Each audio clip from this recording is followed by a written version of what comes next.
Валентина Мастьянованы қызының һәм оныкларының солқын фатирда яшәүләре борчый. Нияте ойрым котел куйдыру. Төрле инстанцияләргә йөреп тә файдасы булмаган. Нурлатка Россия Федерациясе Дәүләт Думасы депутаты килүен ишеткәч, ул аңа мөрәҗәгать итәргә карар кылган. Обещали.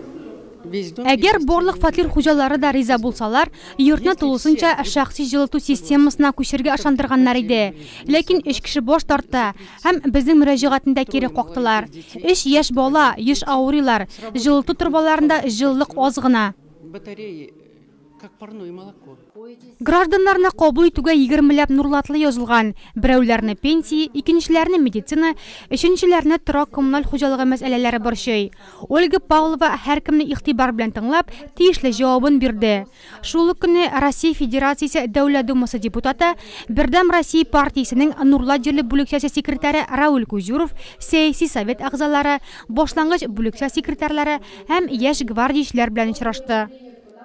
Планы такие, значит, конечно, сделать. Планнар шундый, халыкның тормышын яхшырту, оста минитлешле, социаль яктан якланмаган гаиләләргә ярдәм итү, уңайлы мөхит булсын, учреждениеләрнең эш сыйфатын яхшырту өчен эшлибез һәм эшләячәкбез.